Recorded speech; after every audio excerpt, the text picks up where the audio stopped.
Back with more from the Colonels, now with the men's program. Of course, last year, 21-win campaign as the Colonels locked up their first Southland title since 1998. With that said, only 3 players returning from last year's squad with that championship experience. In fact, they even had a coaching change. What were you doing when you were 28 years young? Austin Clonch was promoted from assistant coach from last year's champs. To keep some continuity, he is now the head coach of the Colonels over there in Thibodaux, Louisiana, which, when you consider what you all did, what Doobie did, it's title town in Thibodaux these days. No, it's definitely an exciting time to be at Nicholls State. You know, we talk about it all the time, not just with the basketball teams, you know, as well as softball, football. There's a lot of programs that are on the rise in Thibodaux. So for me to get this opportunity to take over a program that hopefully to continue to build on what we've done, it's certainly exciting.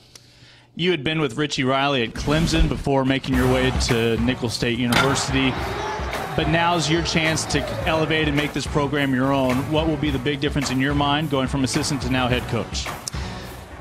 Well, for me, I just think it's, you know, certainly the work ethic, you know, that I think that Richie installed in all of us assistants remains the same.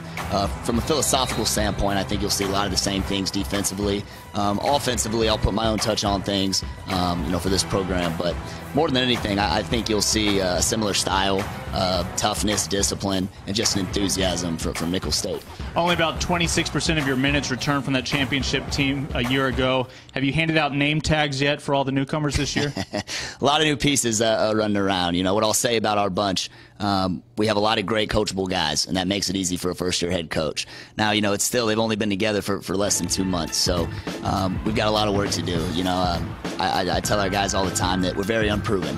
You know, we have an unproven team, and I'm excited about where we're headed, but we can't take anything for granted. You know, we were fortunate enough to get a trophy next year, but very few of those guys had anything to do with it, quite frankly, you know, and so we have a lot of stuff that we have to prove and a lot of work to do leading up to November 6th.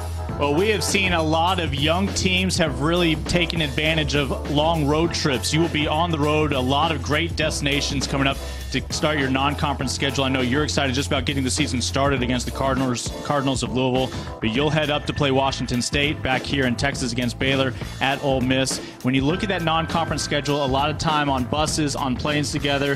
What do you hope to see out of your team when conference play finally rolls around? Yeah, well, more than anything, you know, you just want to learn every single game. Every single, you know, I say you get 31 games each year, you know, and you're not guaranteed anything more than that. So you need to take something out of every game, you know, adversity, things you did well, things you did poorly, things you need to improve on. To ultimately, when it, you know, rolls around late December and into January, you're playing your best ball, and hopefully you're really clicking when you get to Katy in March. Colonels last year in the preseason poll were picked 10th. They take the title. This year, tied for 10th. Congratulations. As it all pans out, should be your back-to-back champions when it's all said and done.